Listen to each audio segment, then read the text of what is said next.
Le chapitre 4 de Père riche, Père pauvre de Robert T. Kiyosaki s'intitule L'histoire des impôts et le pouvoir des entreprises. Dans ce chapitre, Kiyosaki explore comment le système fiscal est utilisé par les riches pour accumuler davantage de richesses et comment les entreprises jouent un rôle crucial dans cette stratégie. L'histoire des impôts. Kiyosaki commence par une brève histoire des impôts. Il explique que les impôts n'ont pas toujours existé sous leur forme actuelle. Au début, les impôts étaient souvent temporaires et imposés pour des besoins spécifiques, comme financer des guerres. Au fil du temps, les gouvernements ont commencé à instaurer des impôts permanents. Aux États-Unis, l'impôt sur le revenu a été institué de manière permanente avec le passage du 16e amendement en 1913.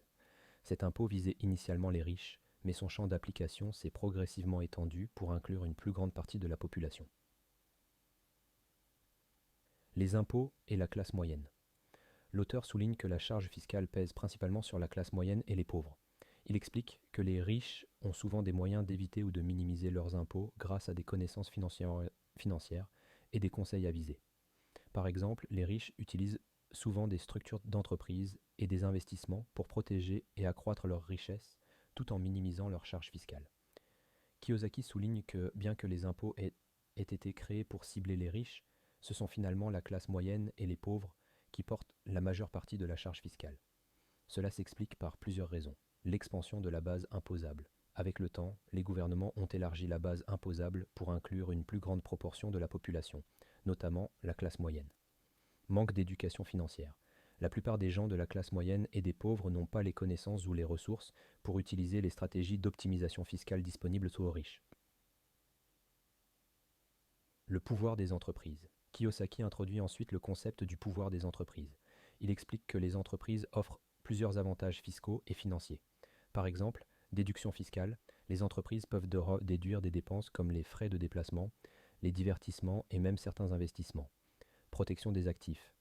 Les structures d'entreprise protègent les actifs personnels des propriétaires contre les créanciers et les poursuites judiciaires. Flexibilité financière. Les entreprises offrent des options pour différer ou réduire les impôts grâce à divers mécanismes comptables et financiers. Utiliser les entreprises pour accumuler de la richesse. Kiyosaki souligne que les riches utilisent des entreprises non seulement pour gagner de l'argent, mais aussi pour le conserver et le faire croître. Il encourage les lecteurs à envisager de créer leurs propres entreprises, même à petite échelle, pour bénéficier de ces avantages. Exemple et stratégie 1. Créer une entreprise pour bénéficier des déductions fiscales. Kiyosaki explique comment la création d'une entreprise peut permettre de déduire des dépenses courantes qui seraient autrement considérées comme des dépenses personnelles. Par exemple, frais de déplacement. Si vous possédez une entreprise et que vous devez voyager pour des affaires, les frais de déplacement peuvent être déductibles. Frais de divertissement. Les repas et divertissements avec des clients ou des partenaires commerciaux peuvent également être déduits, à condition qu'ils soient directement liés à votre entreprise. Équipement de bureau à domicile. Les équipements et fournitures de bureau utilisés pour l'entreprise peuvent être déduits des impôts. 2. Utiliser les structures d'entreprise pour protéger les actifs. Kiyosaki souligne l'importance de structurer ces entreprises pour protéger ses actifs personnels. Par exemple, société à responsabilité limitée. En créant une société à responsabilité limitée, vos actifs personnels sont protégés contre les créanciers de l'entreprise. Cela signifie que si l'entreprise fait faillite ou est poursuivie, vos biens personnels, comme votre maison ou votre voiture, ne peuvent pas être saisis pour rembourser les dettes de l'entreprise. 3. Investir à travers une entreprise. Investir via une entreprise peut offrir des avantages fiscaux supplémentaires. Par exemple, immobilier.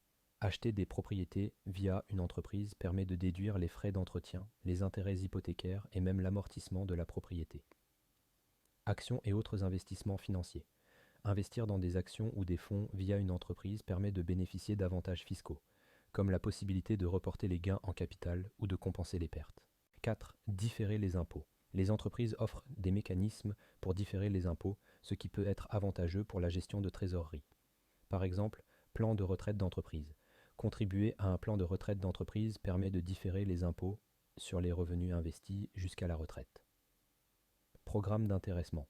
Offrir des options d'achat d'actions aux employés permet de différer l'impôt sur les gains d'actions jusqu'à ce que les actions soient vendues. 5. Utiliser les conseils de professionnels.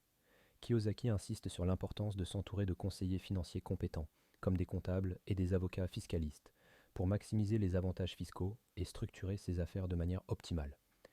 En résumé, le chapitre 4 de Père riche, Père pauvre explore comment les riches utilisent les impôts et les entreprises pour accumuler et protéger leurs richesses. Kiyosaki encourage les lecteurs à se renseigner sur les lois fiscales et à envisager de créer des structures d'entreprise pour bénéficier des avantages financiers et fiscaux qu'elles offrent. Ce chapitre est un appel à l'action pour utiliser les règles du jeu en sa faveur et à développer une stratégie financière avisée pour construire une richesse durable.